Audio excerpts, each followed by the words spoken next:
नमस्कार, रुचकर स्वाद यूट्यूब चॅनलमध्ये तुम्हा सर्वांचं मनापासून स्वागत आहे। तर आज आपण पाहणार आहोत होळी स्पेशल पुरणपोळी।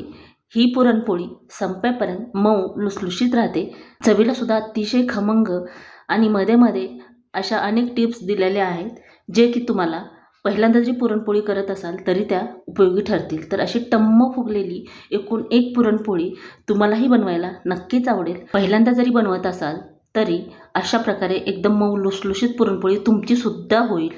तर याच्यासाठी पीठ कुठलं वापरायचं किंवा कशा प्रकारे वापरायचं, गुळाचं प्रमाण किती घ्यायचं, डाळ कितपत शिजवायची, ह्या एक नाही अनेक टिप ह्या व्हिडिओमध्ये दिलेल्या आहेत। तर ह्या सर्व टिप्स तुम्ही फॉलो केल्या तर अतिशय मऊ लुसलुशीत पुरणपोळी तुम्हीही बनवू शकाल। तर इथं मी पाव किलो चण्याची डाळ घेतलेली आहे, म्हणजेच 1 ग्लास। तर इथं तुम्ही डबल क्वांटिटीमध्ये सुद्धा घेऊ शकता। 4 व्यक्तीसाठी एवढं पुरण जे आहे ती पुरेसं होतं।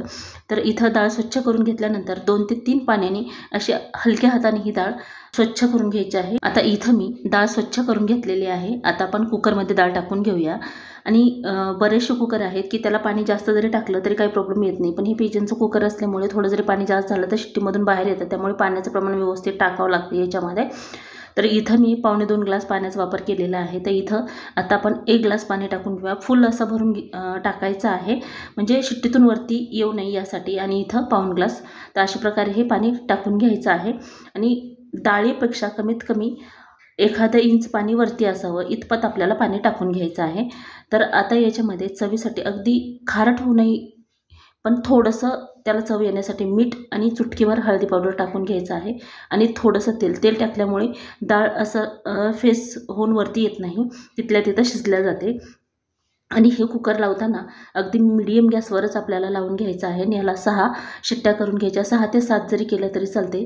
जितकं डाळ छान शिजेल तेवढं पुरण व्यवस्थित होतं। डाळ जर कच्ची राहिली तर तुम्ही काहीही केलं तरी पोळी जी आहे ती नरम होत नाही किंवा व्यवस्थित होत नाही, त्यामुळे डाळ व्यवस्थित शिजवून घेणं गरजेचं आहे।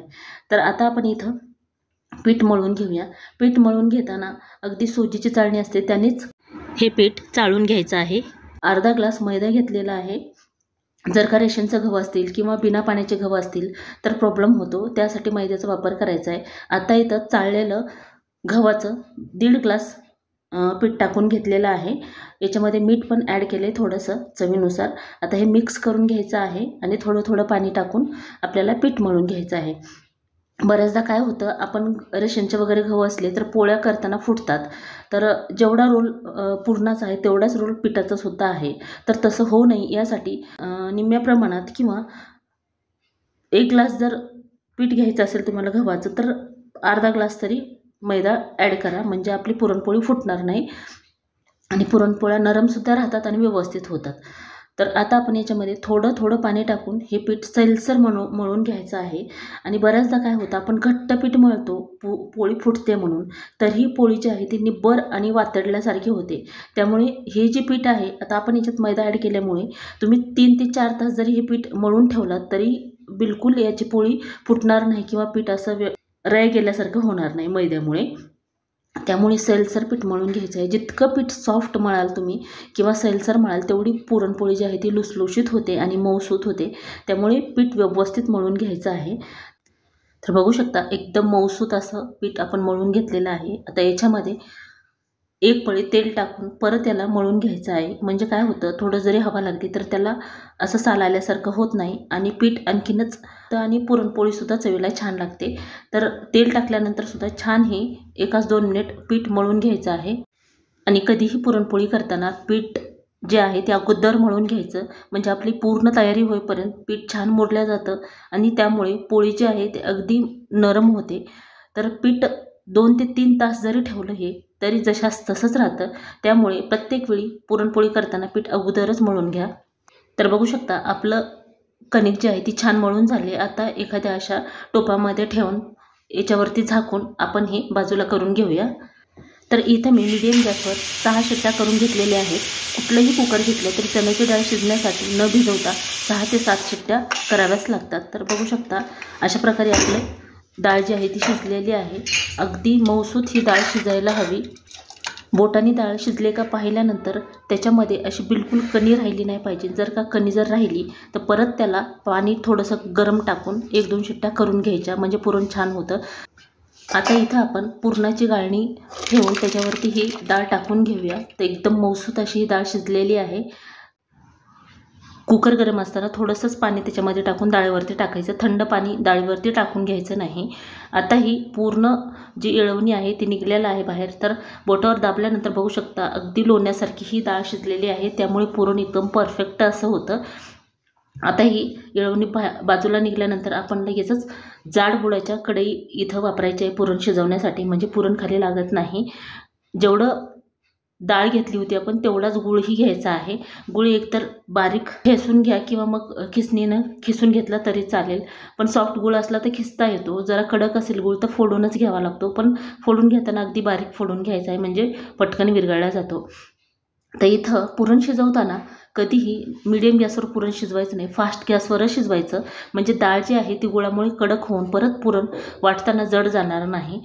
गूळ टाकल्यानंतर थोडंसं सैलसर झालेलं आहे हे, पण 4 ते 5 मिनटात परत हे घट्टसर व्हायला लागतं. तर आता याच्यामध्ये पुरणाला छान कलर येण्यासाठी चुटकीभर हळदी पावडर परत टाकलेली आहे. तर आता बघू शकता एकदम छान असं हे पुरण आपलं घट्टसर झालेलं आहे. उलटनं असं वरी रोवल्यानंतर ते जशाच तसं राहिलं याचा अर्थ आपलं पुरण व्यवस्थित झालेलं आहे. खूप पातळ नाही किंवा खूप घट्ट नाही. तर इथं मी पुरणाला छान चव येण्यासाठी किंवा नरमपणा राहण्यासाठी 1 चमचा तूप टाकून घेतलेला आहे. आणि याच्यामध्ये अगदी थोडंसं जायफळसुद्धा टाकून घ्यायचं आहे. याच्यामुळे पुरण जे आहे ते बाधत नाही. आणि याच्यामध्येच आपण इलायची, थोडीशी बडीशेप आणि सुंठ पावडरही अशी बारीक करून घेतलेली आहे, तेही टाकून घ्यायची. तर आता हे मिक्स करून घेऊया. आणि पुरण तयार झाल्यानंतर गॅस बंद केल्यानंतरच हे टाकायचं आहे, म्हणजे ह्याचे स्वाद आणि चवसुद्धा कमी होणार नाही. तर आता हे व्यवस्थित हलवून घेऊया. आणि पुरणामध्ये थोडंसं तूप घातल्यामुळे पुरण असं चवीलासुद्धा छान लागतं. आता हे आपण थंड करून घेऊया पुरण. आणि पुरण जर का तुम्हाला थंड करायचं नसेल तर लगेचच वाटायला घ्यायचं आहे, पुरण यंत्रात वाटत असाल तर. तर इथं मी पुरणाच्या गाळणीनं पुरण वाटते. तर खाली एखादं भांडं ठेवून त्याच्यावरती पुरण टाकून घ्यायचं. फक्त पाव किलो पुरण वाटण्यासाठी 1-10 मिनिट लागत नाही, इतकं पटकन हे वाटलं जातं. तर असं मॅशर असेल किंवा असं चपट्या बुडाचं भांडं कुठलंही घेतलं तरी चालतं पुरण वाटण्यासाठी, पण मी मॅशरनंच करते, अगदी पटकन होतं यासाठी. तर बघू शकता नवीन जरी शिकणारे असतील, पुरण जर छान असं बनलं तर वाटायलासुद्धा जड जात नाही. नाहीतर खूप परेशानी होते, काय करावं हे कळत नाही पहिल्यांदा बनवताना. तर डाळ अतिशय मऊसूत शिजवून घेतली की पुरण असं मस्त होतं, वाटताना बिलकुल त्रास होत नाही. आणखीनही थोडंसं राहिलेलं परत मी टाकून घेतलेलं आहे. तर अगदी पटकन असं हे होतं. आणि मॅशर घेतल्यामुळे थोडंसं रुंद असल्यामुळे अगदी पटकन हे वाटलं जातं, वेळ लागत नाही. तर अशा प्रकारे आपण पूर्ण पुरण जे आहे ते वाटून घेऊया. तर इथे मी गुळाचा वापर केलेला आहे. जेवढी डाळ तेवढाच गूळ वापरतात. आणि साखरेचं करायचं असेल पुरण तुम्हाला तर थोडंसं साखर कमी घ्यावं लागते. 1 ग्लास जर डाळ घेतली तर पाऊण ग्लास साखर घ्यायची, म्हणजे पुरण जे आहे ते असं कडक होत नाही किंवा म्हणजे पोळी अशी कडक होणार नाही. नाहीतर जेवढ्याला तेवढी साखर घेतली तर कडक पोळ्या होतात साखरेमुळे, आणि परत त्याची चव व्यवस्थित आपल्याला लागत नाही किंवा पोळी नरम अशी होत नाही. तसं पण गुळाचीच पोळी चवीला पण छान आणि खायला पण म्हणजे रुचकर अशी लागते. आता बघू शकता अगदी पटकन असं हे पुरण आपलं 1 ना 1 वाटून झालेलं आहे. गाळणीचं हे पुरण एखाद्या चमच्याने असं व्यवस्थित काढून घ्यायचं, म्हणजे गाळल्यानंतर ते हाताने करायला गेलं तर वरच्या बाजूला जातं, त्यामुळे असं चमच्यानं काढून घ्यायचं आहे. तर अशा प्रकारे आपलं मस्त असं पुरण तयार झालेलं आहे. हे पुरण सर्व एकजीव करून घेऊया किंवा मिक्स करून घ्यायचं आहे. थोडंसं गरम असल्यामुळे ह्या पुरणला थोडंसं हवेला असं पसरवून ठेवायचं, म्हणजे थंड होतं. तर पुरण आपलं थंड झालेलं आहे. आता हे पुरण परत ह्याचे छोटे छोटे गोळे करून घ्यायचे, म्हणजे सर्व पोळ्या सारख्या होतात. तर पाव किलो डाळीमध्ये 8 ते 9 पोळ्या आरामात होतात, तेही चांगल्या गुबगुबीत अशा. भरपूर पुरण भरलेल्या ह्या पोळ्या होतात. तर 4 व्यक्ती असतील तर आरामात त्यांना एवढं पुरलं जातं. आणि जर का तुम्हाला जास्त क्वांटिटीमध्ये बनवायचं असेल तर ह्याचं डबल घ्यायचं. तर याचे गोळे करून घेतल्यामुळे अंदाज येतो की आपल्याला किती पोळ्या बनवायच्यात किंवा किती होतात, किंवा लहान मोठ्या पोळ्या होत नाही, सर्व पोळ्या सारख्या होतात. त्यामुळे अशा प्रकारे याचे गोळे तयार करून घ्यायचे आहेत. तर इथं मी 8च पोळ्या केलेल्या आहेत, म्हणजे गोळे करून घेतलेले आहेत. तर भरपूर पुरण घातलेली पोळी खायलासुद्धा छान लागते. तर पीठसुद्धा बघा एकदम मस्त असं झालेलं आहे. असं वडल्यानंतर आपल्याला समजतं की किती नरम हे पीठ झाले. थोडासा तेलाचा हात लावून आणखीन ह्याला 1-2 मिनिट आपल्याला हे मळून घ्यायचं आहे. तर तुम्हाला याच्या अगोदर जरी तुम्ही पुरणपोळी बनवली नसेल तरी एकदम परफेक्ट पुरणपोळी तुम्ही बनवू शकाल अशा प्रकारे जर केलात तर आणखीन आपण ह्याला 1-2 मिनिट छान मळून घेऊया, म्हणजे एकदम सॉफ्ट हे पीठ जे आहे ते होतं. तर बघू शकता किती नरम हे पीठ झालेलं आहे. आणि इथं गव्हाचं पीठ जे आहे ते सुजीच्या चाळणीनं चाळून घ्यायचं पोळी जर बनवणार असाल तर. आता इथं आपण अगदी छोटासा पिठाचा गोळा करून घ्यायचा आहे आणि पुरणापेक्षा पीठ हे निम्म्यानं असावं, म्हणजे पुरणपोळी खायलासुद्धा छान लागते आणि पुरण जे आहे ते सर्व बाजूनं पसरलं जातं. तर बघू शकता पीठ आणि पुरण याच्यामधला फरक. तर आता याची छान अशी पारी करून घेऊया. तर पारी करताना असं पिठामध्ये थोडंसं कोरड्या पिठामध्ये हे पीठ घोळून घ्यायचं आणि वरच्या बाजूला पातळ आणि मध्यभागी जे आहे ते थोडंसं जाडसर ठेवायचं, म्हणजे जेव्हा आपण पोळी लाटू तेव्हा आपली पोळी फुटणार नाही. आणि पोळी लाटताना अगदी हलक्या हाताने लाटून घ्यायची.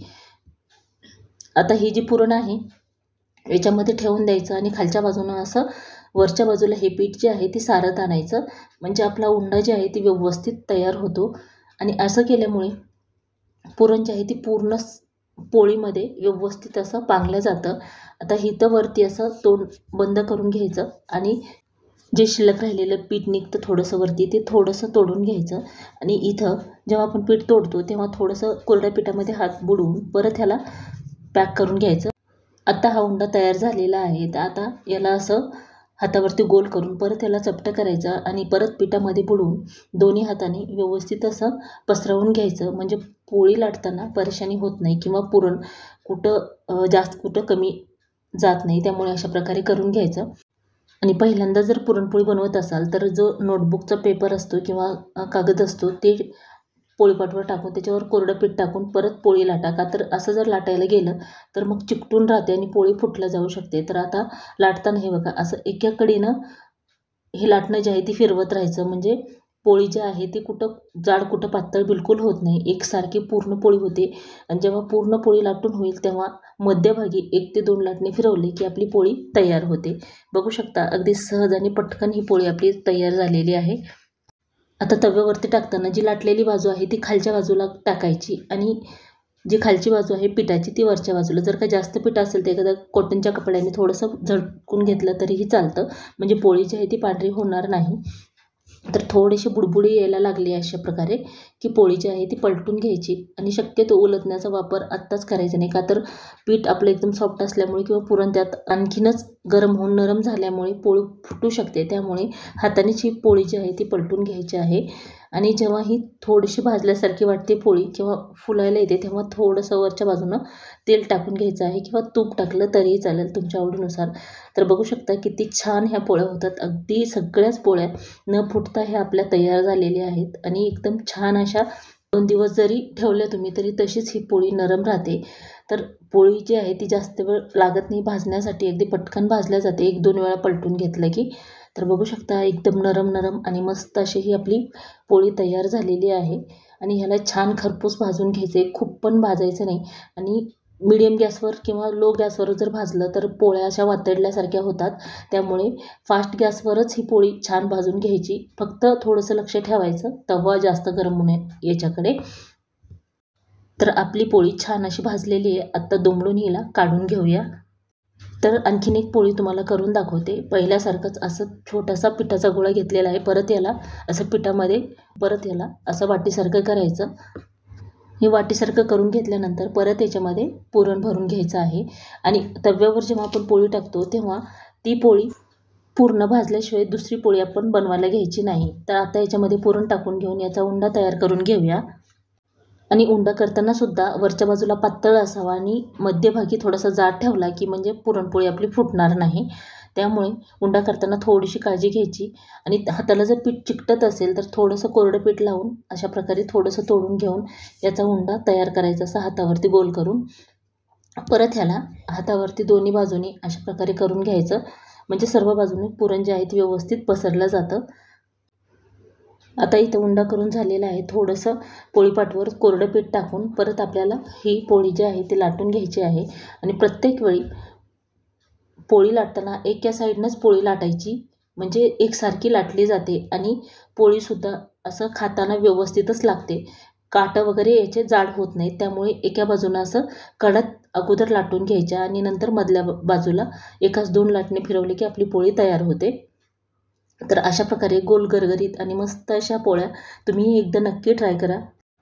तर आपली पोळी तयार करून झालेली आहे. परत गॅस मोठा करायचा आणि पोळी तव्यावरती टाकून घ्यायची आहे.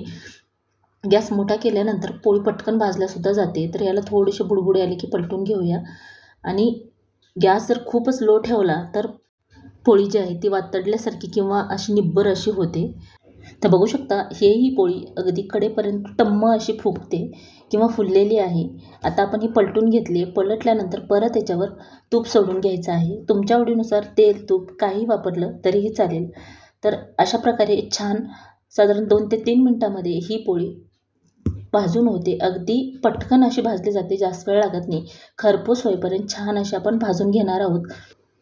पोळी तयार करून झाली की दुसरी पोळी तयार होईपर्यंत टोपलीमध्ये पसरवून ही पोळी ठेवायची आणि जेव्हा सर्व पोळ्या म्हणजे दुसरी पोळी तयार झाली की ही पोळी एकावर एक ठेवायची. अशा प्रकारे जर पोळ्या ठेवल्या तर शेवटपर्यंत म्हणजे 2 दिवस जरी ठेवल्या तरी नरमच ह्या पोळ्या राहतात.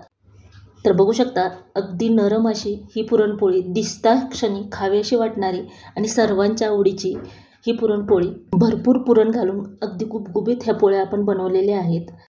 आजची रेसिपी तुम्हाला कशी वाटली ती कमेंट करून नक्की सांगा. व्हिडिओ आवडला असेल तर लाईक करा, शेअर करा, सबस्क्राईब करा आणि पूर्ण व्हिडिओ पाहिल्याबद्दल धन्यवाद.